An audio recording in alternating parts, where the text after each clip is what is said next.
in our last get together, we were discussing the hymn 12 on page 98, and the thought process was Khojit Khojit Darshan Chahe, meaning thereby that there is a search, there is a yearning to find something.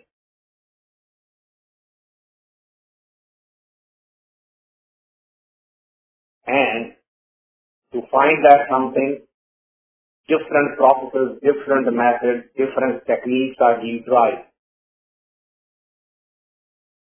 And we were discussing the question as to what is that something that we are trying to find out and why. It says here, Khojit Khojit Darshan Chahe. Literally translated, it says you are searching for because you want to meet, you want to see the God Almighty. Okay. But why?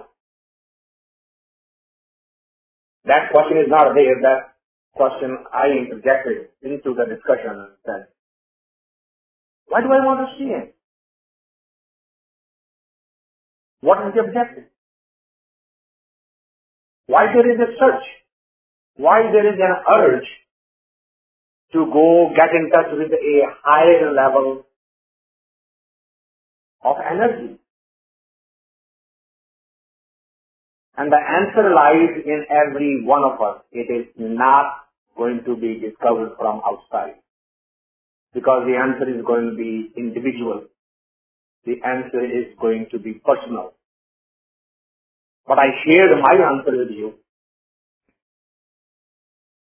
and I suggested that you think about it. Why are you looking? Let's say, as Sheikh Sadi writes in one of his poems, he says, I was always complaining and asking, oh God, what kind of a friend are you? We send an invitation to a friend for a dinner or a lunch or a cup of tea, the friend immediately comes in. I have been requesting you all my life. Come in, come in, come in. You are not accepting my invitation. Why?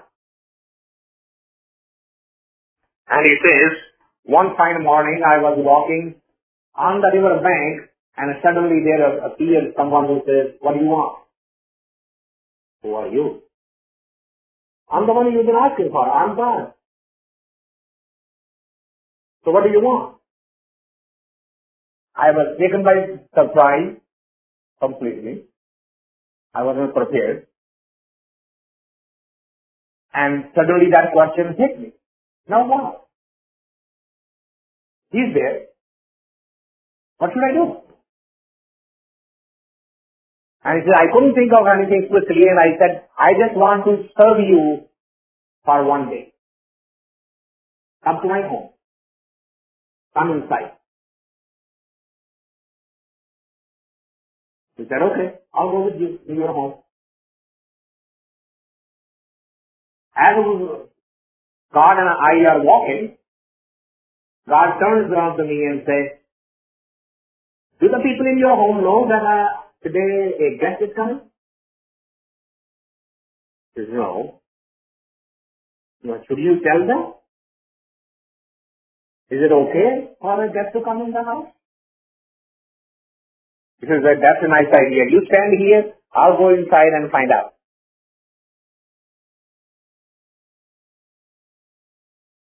So naturally now, it's a metaphor, but look at how beautifully he builds the metaphor.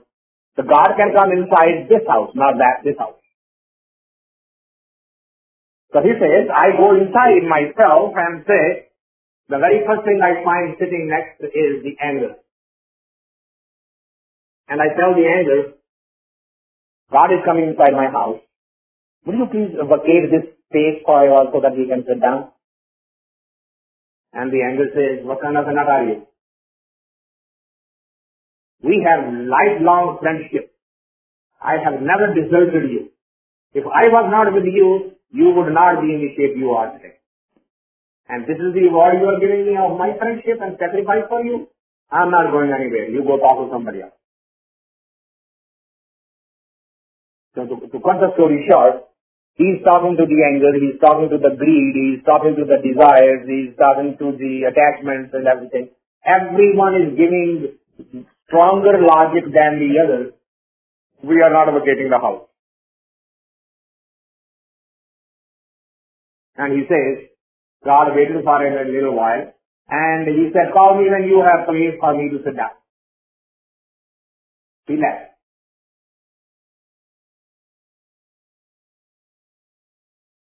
So the question for us is,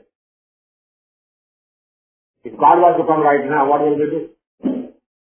Why are we looking for it? For what reason? My reason. The life that is on this planet right now that I am going through is unacceptable. Because I compare myself to the rest of the life pattern on this planet. The animals, the birds, the fish, they are pretty much living like me. Their routine and my routine is exactly the same. That's what the organized religion has done to the humanity. They want you to be a perfect animal. Work hard. Can you work harder than the horse?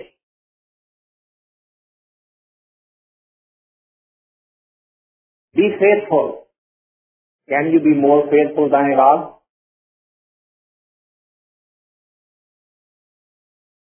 Don't write bad checks. Have you ever seen a cat writing a bad check?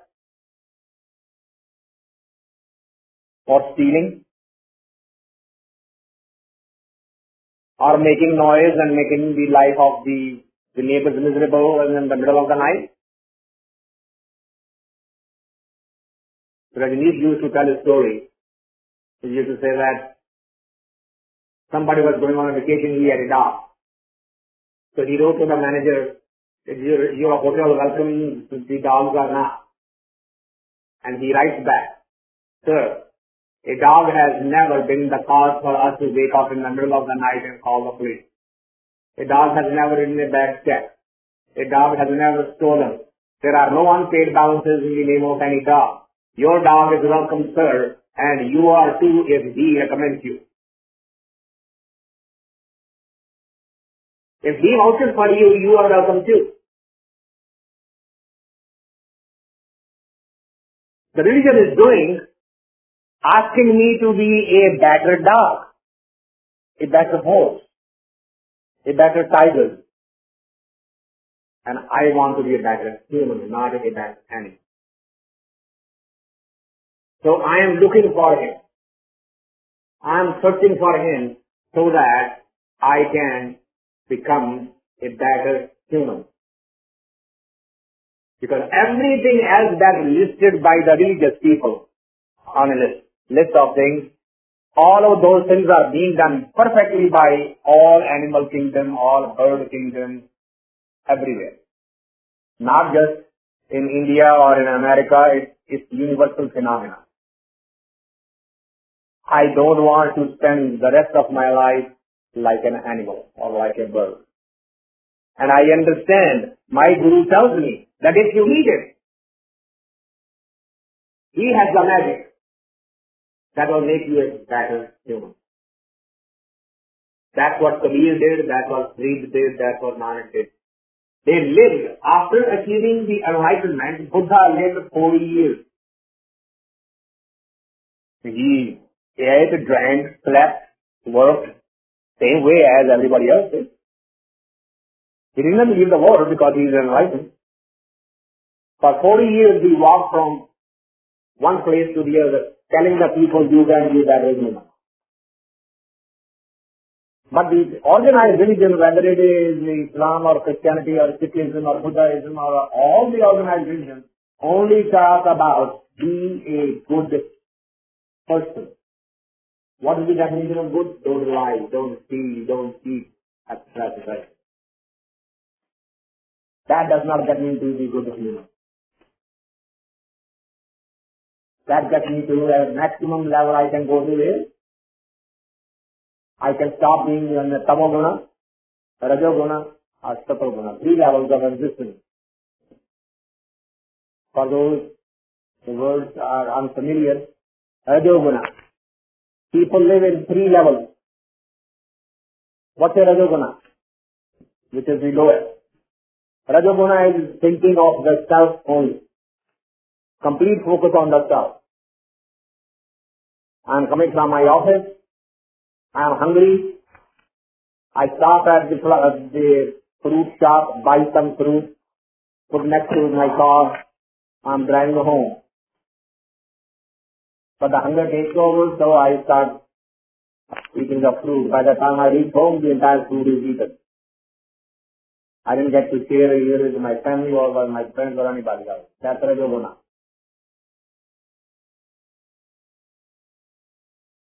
I'm sorry, that's Tamoguna. Rajoguna. I buy the fruit, hunger bothers me, but I say, well, wait a minute. House is only so far. I'll go home and share it with my family. I tolerate my hunger and then come home with the fruit and sit down and distribute equally and share with everybody.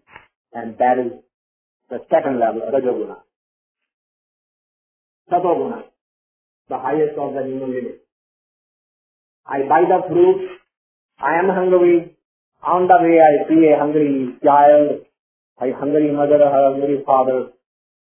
I stop the car, take the fruit and give it to them, while my children eat all the time and I eat all the time. I don't know whether they will ever get this chance again. I share that with them. That's Satoguna. So in summary, Tamoguna is focus on the self.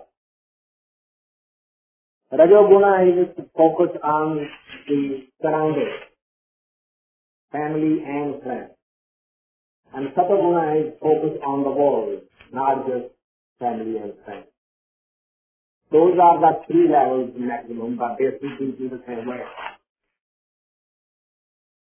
In the modern century, we have the example of Mother Teresa who lived the Satoguna all her life. And at the end of it, she is writing to the pontiff and asking the question, what am I doing?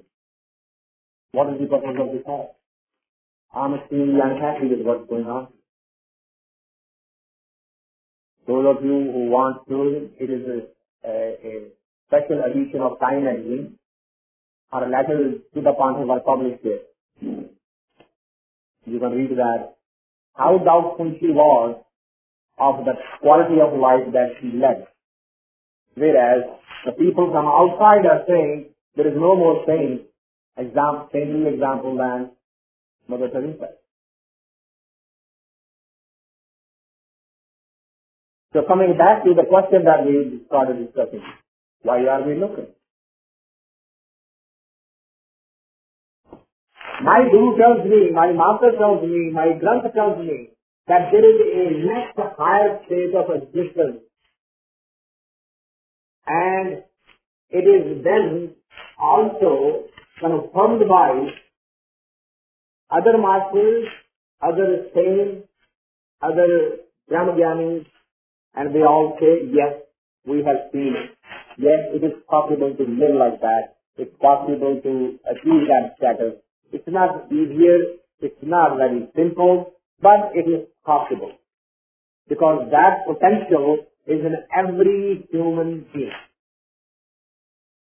Every single one of us, regardless of caste, creed, sex, country, doesn't matter. Every one of us was given that potential that you can be born as a human and die as a god.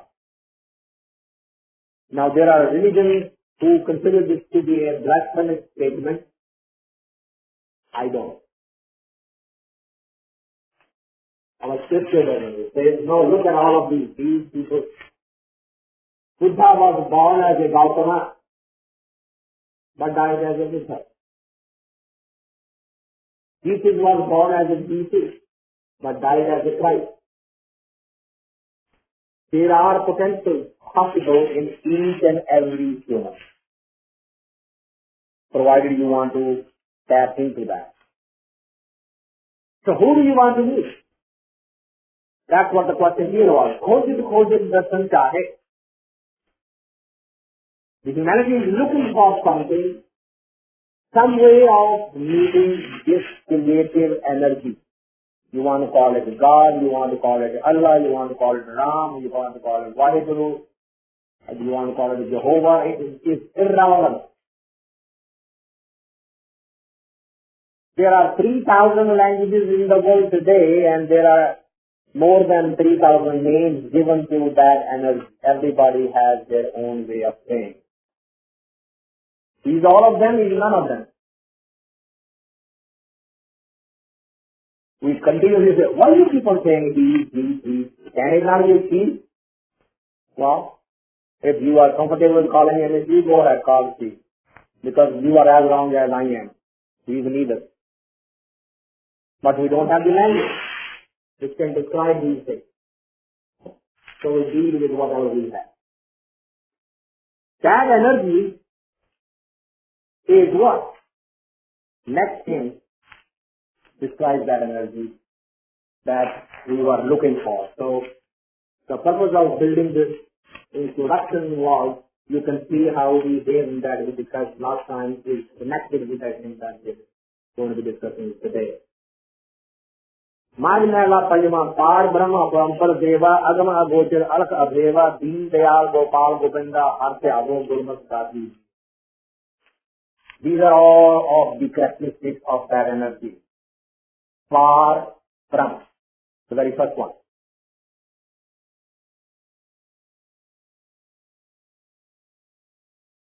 Sometimes these things are so esoteric and slippery in concept that the moment you put it in words, they become false.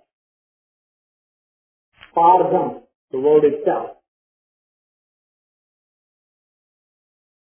Brahm means all the creation. Par literally means which is beyond that. Now, in order to say that or draw a word picture of saying, okay, this is a circle in which all our universe is, and he is above that. We just linked him as well as this universe. Because the universe is linked in our linked. But the world, by nature of using the world, is better. If I say, God keeps the good souls closer to him and bad souls away from him. And then the question will be, why did he create the bad souls to begin with? If he is going to keep them away anyway, why create them? So no matter how you format it, you can call in your own words. And that is the difficulty of every master when they document it. All they can say is, now, he is all forgiven. He understands. You may not understand right from here. Parbraham, one that's beyond the Brahm. Brahm is not just the earth, not the planets, not the galaxies, not the stars. Brahm is everything seen and unseen, known and unknown. If I were to ask a scientist, how big the universe is, they'll say, oh, it is about 13.5 billion light years distance. Is it done? No, it's expanding. Is it expanding into what? Into space. So that means there is more space that you don't know about. How can you say it is 13.5 billion light years away when you know the moment you look at it, this boundary has already gone beyond? As you fill the balloon, it expands. Now, if somebody wants to ask you how big the balloon is, you can only tell when there is no more air being pumped. But if the air is being pumped and the balloon is expanding, how would you tell how big it is? See how the mind goes to sleep? Scientists have gone completely to sleep by saying we have found the limit of the universe with the help of the telescope.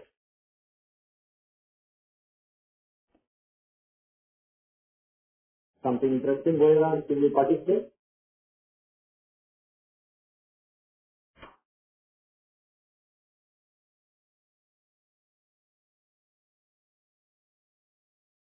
The scientist's mind has gone to sleep.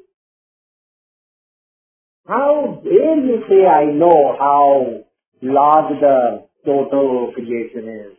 Our telescope has. The telescope, as it is measuring the distance,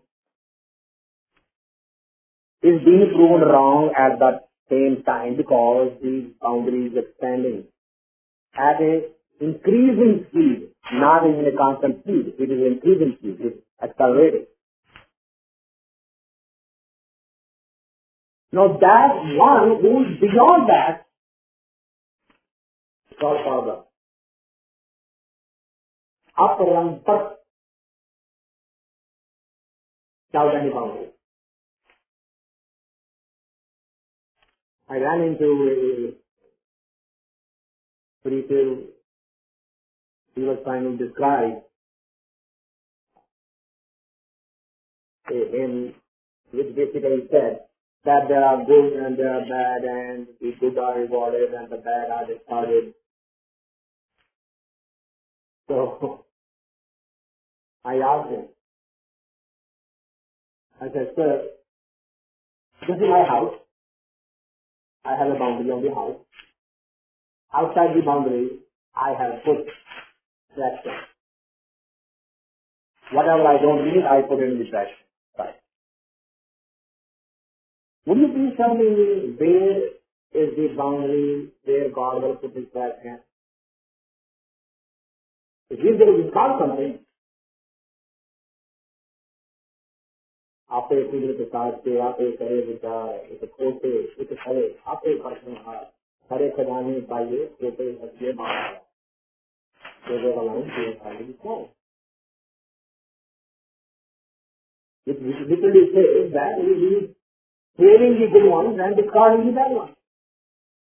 And sir, I want to know where is the garbage can of the Creator? What is the boundary of his house? Where he says, these souls are good, let me keep them on this side, and these souls are bad, let me keep them on this side.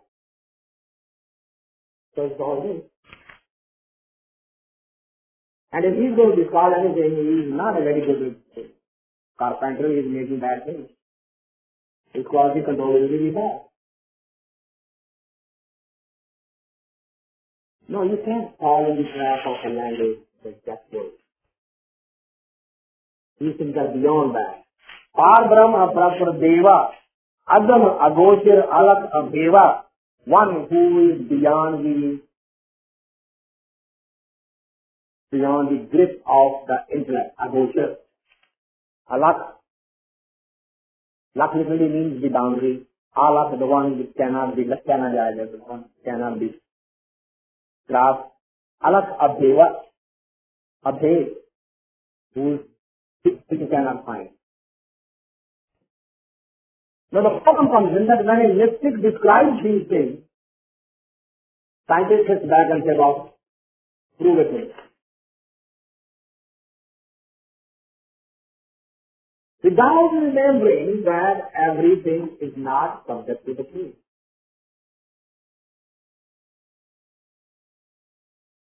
If you ask a scientist, do you love your kids? Yeah. Prove it to me. How are you going to prove? Well, I do these things for that. I just prove love. Does it? Is there any way you can prove that you love somebody? But you accept it. Right? Wife tells the husband, I love you. Husband tells the wife, I love you. They both accept it. But either one of them was to put his stake down in the ground and say, wait a minute. Enough is enough. You've been repeating this all your life. Today I want the proof. Well, I've been taking care of it. That doesn't do anything. I go to the hotel and then I eat food from there. He's not in love with me. I go to the hospital, the doctors take care of me. He's not in love with me. If you take care of him physically, emotionally, intellectually, spiritually, it doesn't matter which way. How will you prove that there is love? Let me accept it. But if I say there is God, we have a problem. Why? Because I cannot prove it. Can you prove he is not there? Science knows that the negative can never be proven. But they will still keep on insisting. It's not there. It's not there. Mystical people insisting it is there. He says, Deen Dayal Gopal Govinda Haratya Avo Gurmukh Gati Jio. Gati literally means the one who gives the movement. Body is there, but body moves only because there is energy. If the energy is taken away, body can remain there and there will be no movement. The focus is on the movement. Look how the things get distorted. Assume for a minute, for example, that I came to you and said, I need $10,000.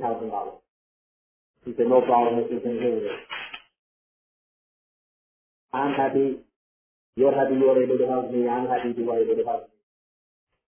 I go away. Time passes.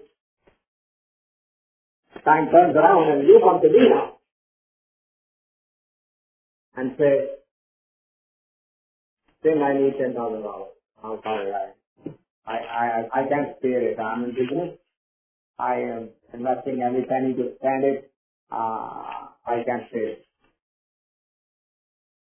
It's going to break your heart that what kind of a friend he is, what kind of a man he is. Never going to see his face again. But you go over there and say, Arvinderji, I need 10,000. He says, yes, okay.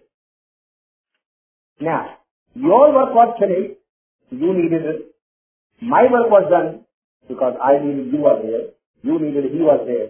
But the friendship broke. Why did the friendship break then?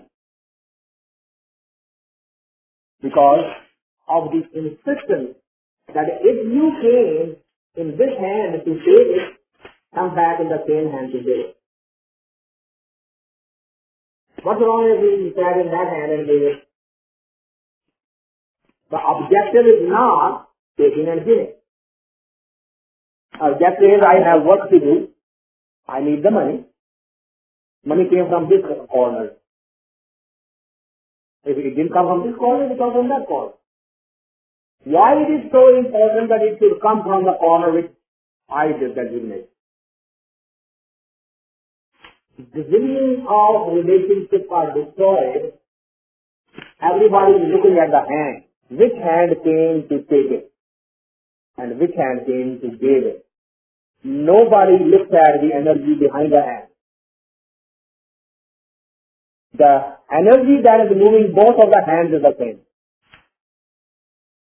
He doesn't care. Okay, his hand is not available, his hand is available. It is the energy that is the whole driving force. And we forget all the time. Everything we remember, we forget the energy.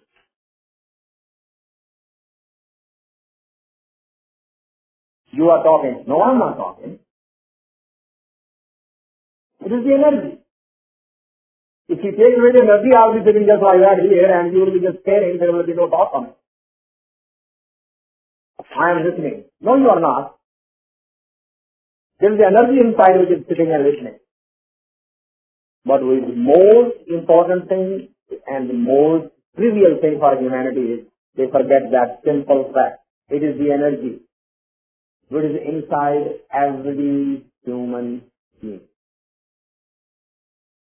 He is manifesting through every single human being.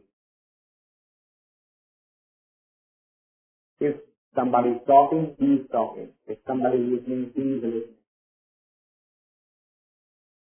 Both have the same energy, and that's what it is being said here. Deen Dayal Gopal Govinda Har Tyavo Gurmukh Gati. The movement, the energy being provided by him. That's what is causing the whole phenomenon. Gurmukh Mad Sudan Nastare, Gurmukh Sandi Krishna Murare, Dayal Damodar Gurmukh Paye Hor Chitena Hati Jio. Now these are the names from Hindu mythology. Some of you have heard it, some of you like Krishna. Krishna is a God manifestation in Hindu mythology. He is the author of Gita, another mystical literature that is revered in India. Damodar is also a name used for Krishna.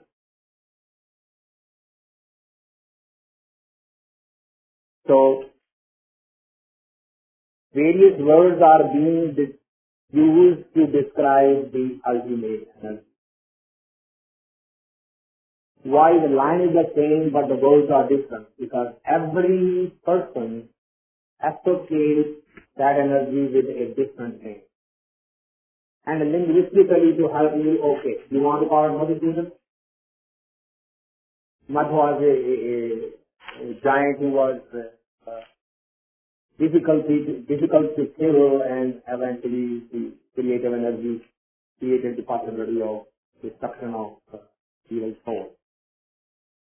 Those are the stories. That's why they are called mythology. Let's understand the difference.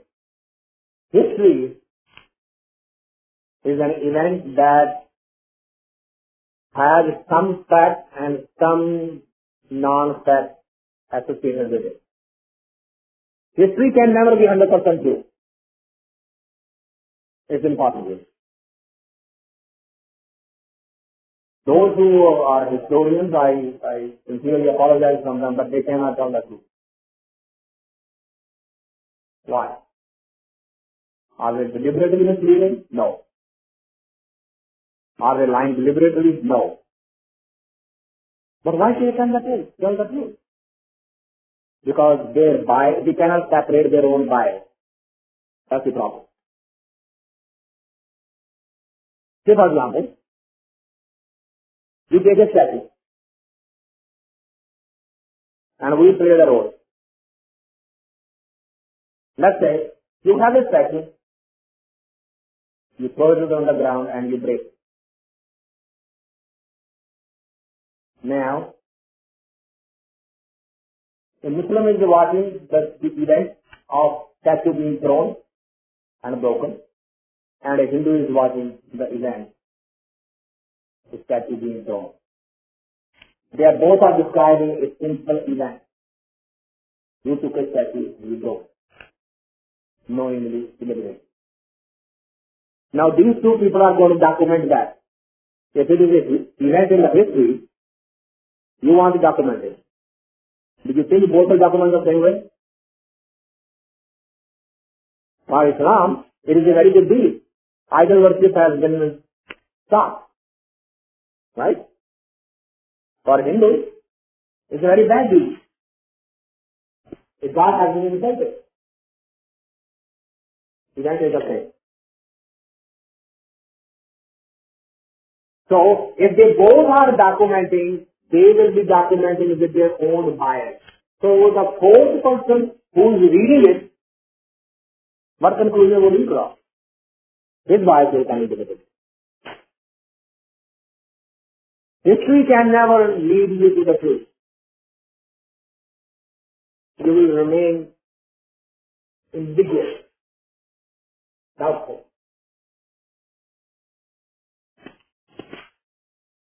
But if something may have happened, may not even have happened, and you write that down, in English language that's called fiction. Now, if it is a complete fiction, has never happened, it came from the imagination of somebody, that's possibility. But what if there is a possibility that it might have happened? Some of it might have happened. That's called myth. Mythology world comes from that. When somebody says, 5,000 years ago there was a Krishna, did it happen? Oh no. Did it ever happen? Yes. Could this story be true? We don't know. Can it be true? Possibly. That problem alone has caused so much confusion in the organized religion. Bible was written, Jesus passing away 500 years. It was compiled after that. Quran was written after 29 years of Muhammad. You could not validate, did you say? And if you said it, did you mean this or that? It could not be confirmed.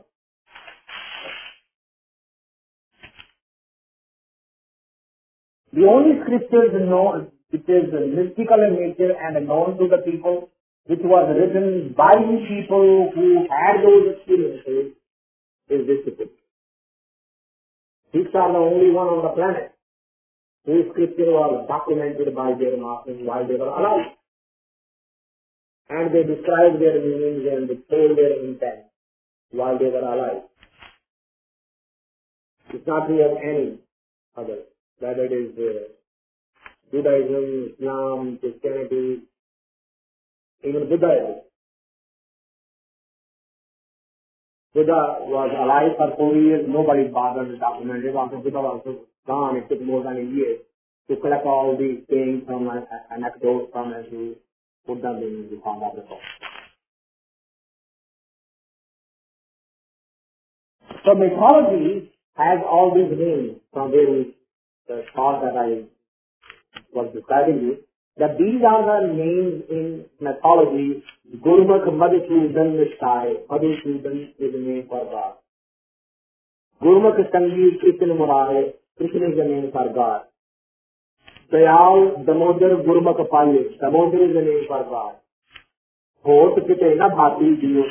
No other place you are going to get that type of a variety and that type of a message other than coming to Him, finding Him, raising your consciousness to that level where you can be one with one. Nirhari Kesav Nirvara, Keshav is also a name from Hindu mythology. Kot Jana Jate Puje Tara. The whole of the universe, all of the mankind that has been understanding that believes in this, they are worshipping Him. And that is the key. Sikhism basically says, thou shalt not worship someone who has a story behind it. Because the story behind him then diverts you away from the thought process where it should be focused. So you should be worshipping where your thought is going to be focused. And thought is focused on the creative energy. Sikhism doesn't say that you worship the gurus or the masters or the bhaktas or the saints. No. You worship only that which has no name, no face, no shape, no. He was not born, he won't die, he was always there, he will always be there. And therein lies the problem with the common man. Say, well, all these some symbols. And the master says, the moment you select a symbol, you are going to be fighting about that symbol. Because somebody is going to ask you, what does the symbol mean? And you are going to try to justify your symbol. That is the problem with Islam today. Islam said that there will be no statue. They said, fine, we'll create the statue. Now why? Create a symbol. Well, why? Create a symbol on the wall. What's the difference? There should be no statue. Okay, fine. There is no space there, but there is a shape of the word, the letter, the symbol. And if somebody wants to ask why you have 3 and why not 2 and why 1 and why is not vertical and why is not horizontal or why is not triangular, what do you do? You back to the same problem that we found it all. And the truth that is not any create a symbol. Forget about it. Just visualize whatever is your belief. Stay with that vision. Nir akar. Nir akar. Akar means form. Nir means without. Without form. You are going to be focusing on worshipping Nir akar. And that will be the whole of the problem. If you want to insult somebody, you take their closer symbol and depress. And people will be hurt. I was watching that serial that Japanese serial was there. And in there they are trying to distinguish between the Buddhists and Christians. And the formula they come up with is, there is a cross, they put it on the ground, and they ask every shoulder to step on it. The one who chooses to stop on that symbol turns out to be the Christian. Amazing. In the modern history, in 1947, in India, when the people went on strike against the British government, what would they do to break the strike? They will line up on the railway track and say, we are not going to let the buses go or trains go. What would they do? Very simple. If they are Hindus, they will take the bucket of cow's blood and sprinkle on it. And the whole of the crowd will break. And if it was Muslim majority, they will take the fourth blood. They knew exactly how to manage the crowd. Without shooting a single bullet, exploit their religious standing. How we can attach to these things is mind-boggling. Who has done this such a wonderful job? The organized religion. They have done such a wonderful job that we are absolutely attached with it. You want to insult a Sikh? Insult a servant or his deity. He will be willing to die for it. That's how attached we are with the symbol. Sikhism says it is absolute programming that you need to deprogram yourself out of, because it, whatever you want to call it, is not within the bonds of any one of them. Kot jana jaake puje tera. Unlimited people worship him and him only, and you do the same.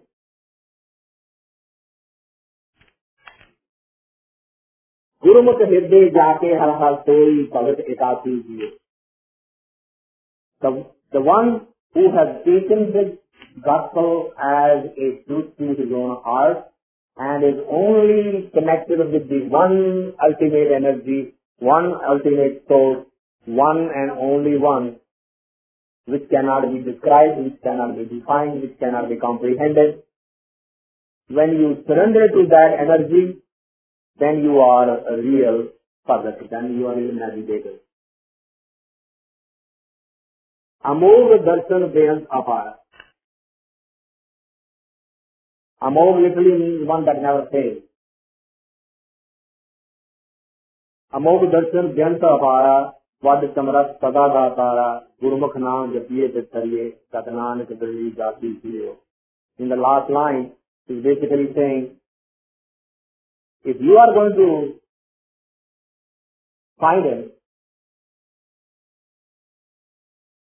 first requirement, you need to be in love with him. Now, when you see somebody and you like somebody, you fall in love. Okay. Or when you get to know somebody and you like this characteristic, you fall in love. Okay, fine. But why fall in love?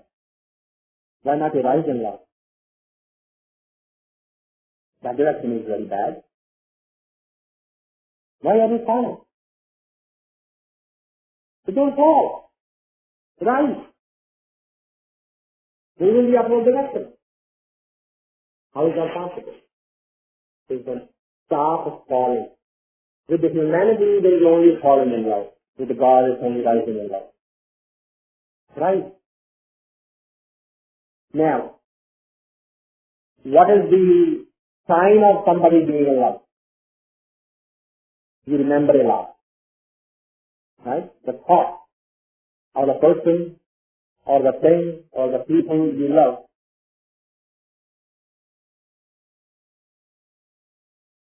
I remember I had a friend who was disciple of Raag. I don't know how many of you have heard.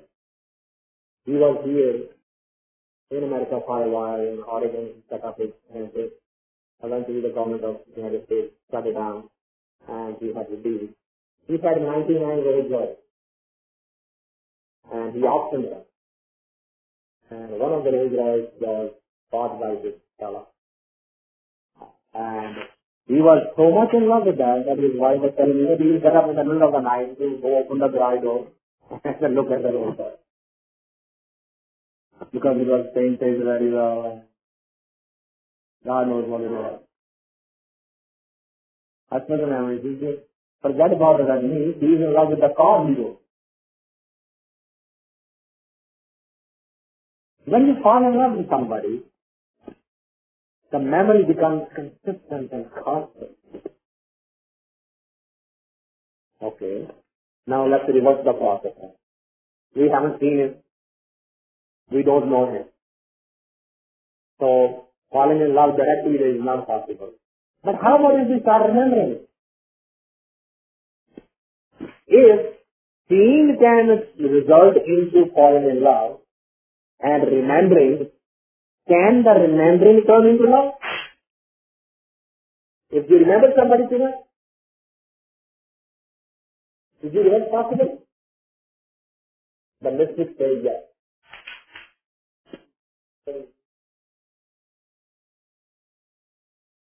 When you love somebody, its thought and memory stay with you all the time.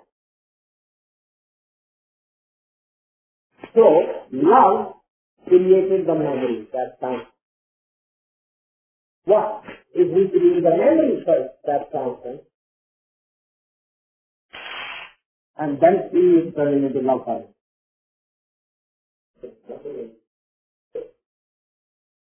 True. So you reverse the blood. You are not seeing it, but you just keep on saying it. Just imagine. And it is a reverse process will take over. That's what has been done by all the things. Meditation, chanting, or all those things are nothing but a reversing the process of love. It's something that you were referring to earlier. Now, screen-like people, they can just talk, but they create paradoxes which they themselves cannot solve.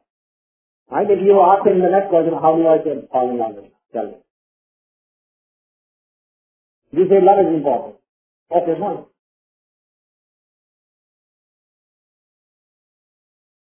You can create love when it's not there by remembering. Remembering. See the word? Become a member of that. Remember. When you remember, you become a member of it. And that's a process that's being that गुरुमुख नाम जपिए जपना जाप जो है chanting जो chanting creates that bond, that relationship. If you believe in it, if you try it long enough, hard enough, it will happen. So this is the hymn number 98, on page 98, hymn number 13. So we will conclude the talk here. And if I said anything that disturbed anybody, I sincerely apologize. If anything touched anybody, that is a word from the beyond for you to take home. We will open for any questions.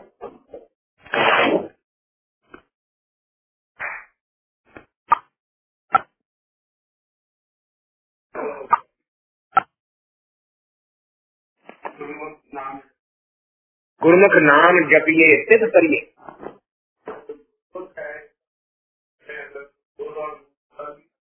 Right. Meaning coming from the technique coming from the mouth of the Guru.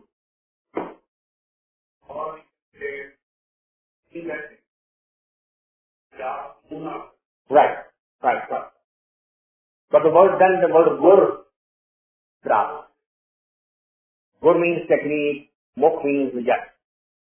You can take it down out. It will drive to the same name. Can you take these from anywhere of breaking cash? No. On the contrary. Quran very distinctly says respect other religions. Quran does not label everybody infidel because they are not following Muhammad. Quran distinctly says you are not to fight. And the quotation there is the earth not big enough for you to move somewhere else? That you want to fight with somebody? If that somebody, and Muhammad did that, did he not? Where he got the Alham, right? From Medina to Mecca. Why did he move? Because of that crash with those people right over there. And he picked up his family. I mean, he was married with multiple wives. So he had a large household. He picked up and he moved. He said, I don't want to fight with you guys.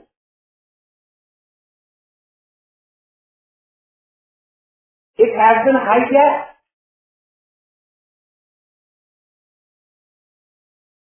Muhammad was sincere to the word Islam. See, he was sincere to the word Musliman, meaning the one who has Iman. And Nanak says that in Granth, in scripture says, Musliman kahawa muskil hoye te Musliman kahawa. So it's not easy to be a Musliman as defined by Muhammad. Only call yourself a Musliman if you know the definition and you are right one.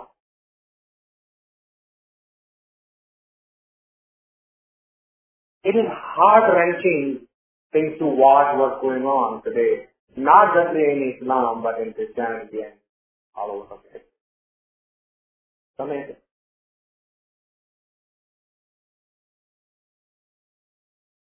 So these are protected, which is chanting or meditation. No, there are other ways. People have done it. Other people have done it. There are other ways. I mean, see, when you look at the Yoga Shastra, they went through the Yoga Asana and see that Tagore. That's meditation. Yes, but it is different. See, since in the English language there are no different words. Jnana Marag, Vijnana Marag, Visuddhi Marag, Karagare. Because we cannot have different words, and so we all lump it under this language. But the meditations are of different types.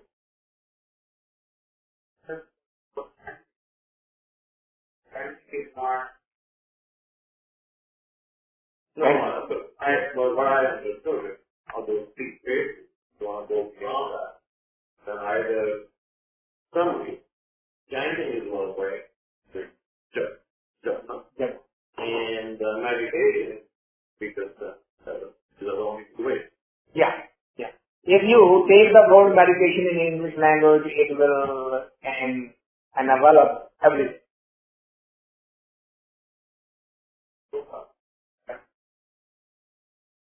But again, meditation, Right. Yeah. You kind of think you're saying something about this. I think program thought. Sure. You're kind of Yeah. think something. That No question about it. so you're thinking that. The technical term for that would be reprogramming. So your belief system, Yeah. your boundaries, it doesn't matter which way you look at it. Whatever you are today, you are the byproduct of the programming that has happened. Knowing that that programming is not serving you the way as I was talking. Why? I don't want to be another animal working as an animal. Then I am reprogramming myself to start thinking different than what yeah. Is that really right? Your team won?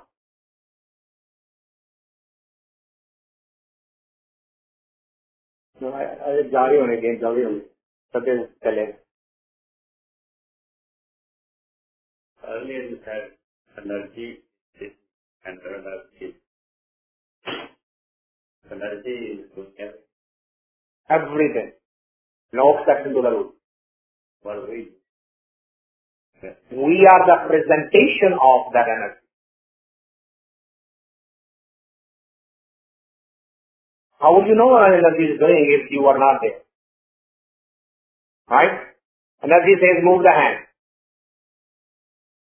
And you try it on the hand. Would you know energy has said to move the hand? It is the manifestation of the energy which tells that the energy is doing something. We know the creator through the fact that there is a creation. We know that there is a carpenter who made this table because the table is there. If a table wasn't there, how would we know somebody made it? It is the presence of the creation which leads us to conclude there has to be a creator. The scientific model, it automatically, accidentally collected this and that, doesn't answer all the questions. As we have talked a number of times, that science can tell you what it is. Science can never tell you why it is.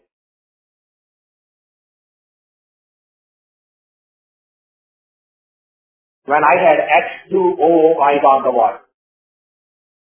When I had H2O2, why didn't I get something else? Well, that's a heavy water. What do you mean by heavy water?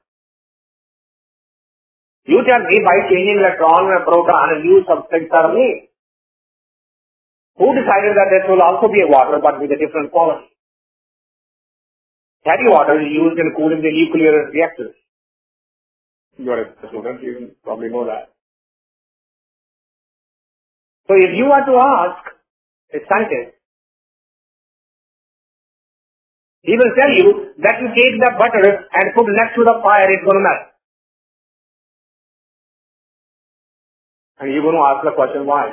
Well, it is the property of the heat and the property of the butter. But why? He has no answer. What it can test? Very precise. Why? Stops. The proof of the property of butter and the fire. Yes. Nobody is denying property. The question is, why is that property there and who decided? Why it is not the same way? I pull the butter away and put the stone instead. The stone is not melting. Why is it not melting? Well, it is property. I understand that it's property, but who decided that? That you do this, then this will happen, if you do that, that happens. Now they have added another word called intelligent design. There is no God, but there is an intelligent design. Well, where is the intelligence coming from?